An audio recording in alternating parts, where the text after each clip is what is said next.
आलमपुर नामक गांव में एक गरीब किसान रहता था। वो बड़ी मेहनत करके अपने खेत में फसल उगाता था। उसका नाम था किट्टू। उसको एक पत्नी और बच्चे भी थे। वो लोग अपने खेत के बाजू में ही झोपड़ी बनाकर झोपड़ी में रहते थे। किट्टू के पिताजी ने बहुत सारा कर्जा करके रखा था। उसे चुकाने के लिए किट्टू बहुत मेहनत करता था और परेशान भी रहता था। फसल में जो भी उगाया उसको बाजार में बेचकर घर आता था।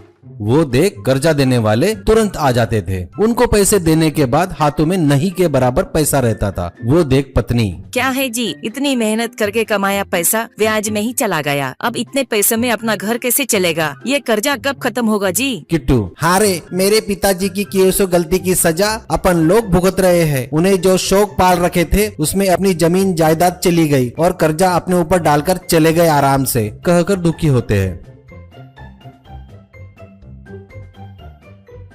एक दिन कर्जा देने वाला एक आदमी को लेकर किट्टू के पास आता है और उनसे कहता है, बेटा किट्टू, तुम हमारा कर्जा चुका नहीं सकते, ये हमें समझ में आ गया। इसीलिए तुम्हारे पिताजी ने तुम्हारे घर के पेपर मेरे पास गिरवी रखे थे ना, मैं वही ले लेता हूँ। इसके बदले में मैंने तुम्हें जो पैसे दिए थे, इससे तुम्हारा कर्जा चुकता हो गया। दूसरा आदमी, तुम्हारे पिताजी ने तुम्हारे खेत के पेपर मेरे पास रखे थे, वो भी मैंने इसे दे दिया है। अब तुम्हें मुझे पैसे देने की जरूरत नहीं है। किट्टू, ये क्या बोल रहे हो जी आप लोग? ब्याज तो देता ही आ रहा हूँ ना मैं, फिर बेचना क्यों? मैं इसके लिए तैयार नहीं हूँ। ये सुन आया हुआ व्यक्ति, बेटा तुम बेमतलब ही चिल्ला रहे हो, अब कोई फायदा नहीं। अब तुम तुरंत घर और अपना खेत छोड़कर चले जाओ, नहीं तो मेरे आदमियों से खाली करवाता हूँ। तू मुझे नहीं जानता शायद, प्यार से बता रहा हूँ, सुन ले, ऐसा कहता है।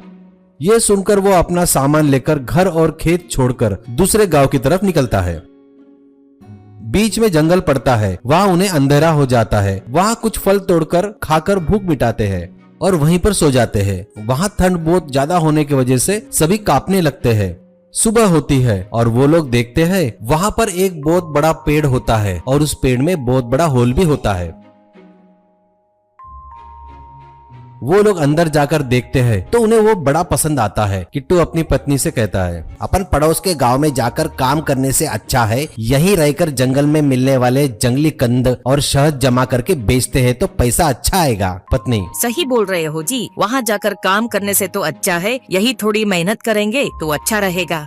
और वो सभी लोग जंगल में कंद और शहद जमा करके हाईवे के बाजू में बेचने लगे।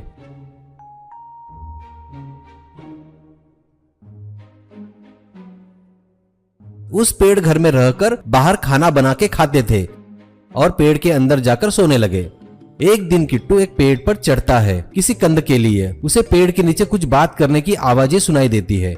नीचे कुछ चोर लोग बातें करते रहते हैं। उसका नाम था नायक। सब लोग ध्यान से सुनो, मुझे लगता है अपना ठिकाना पुलिस को पता चल गया है, इसलिए हमें दूसरा ठिकाना ढूंढना पड़ेगा। अगर किसी को कोई अच्छा ठिकाना पता हो तो बताओ, अपना और अपने लोगों का चोरी का माल लेकर वहाँ चलेंगे। इसमें से एक बंदा बोलता है, मैंने यहाँ से कुछ दूर पर एक बहुत बड़ा पेड़ देखा है, उसमें एक बहुत बड़ा होल है, मुझे लगता है वो अपने लिए ठीक रहेगा, ऐसा कहता है। नायक, ऐसा है क्या? लेकिन बरोबर देखा ना, वहाँ कोई रहता तो नहीं ना? नहीं भाई, वहाँ कोई नहीं रहता, खाली है वो जगह, उसे देख के भी बहुत दिन हो गए, एक बार मैं जाके चेक करके आता हूँ। ऐसा बोलकर वो सभी लोग वहाँ से चले जाते हैं। उसके जाने के बाद पिट्टू पेड़ पर से ही कूदता है और घर की तरफ तेजी से भागने लगता है और घर जाकर सबसे कहता है, मैं जैसा बोलूंगा वैसा ही करो, ठीक है, ऐसा कहता है।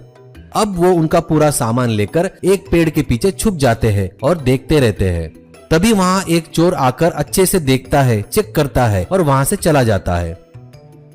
कुछ देर बाद वो चोर लोग लूटा हुआ धन बोरे में लाकर वहाँ रखते हैं और उस घर में रख देते हैं। ये सब किट्टू और पूरे लोग छुपके से देख रहे थे। सामान रखकर चोर वहाँ से चले गए। किट्टू चलो कहते ही सभी लोग उसके साथ वहाँ पर आते हैं। अंदर जाकर देखते हैं तो बहुत सारे बोरे रखे हुए थे। किट्टू खोलकर देखता है तो उसे बहुत सारा पैसा और गहने मिलते हैं। फिर किट्टू के इशारे पर सभी लोग मिलकर एक एक बोरा उठाकर वहाँ से चले जाते हैं। फिर चोर लोग वहाँ आते हैं पर उनके बोरे कम हो गए, उनको ध्यान में नहीं आता। अब किट्टू उन पैसों से बड़ा बंगला, कार सब खरीदता है और ठाठ से जीता है।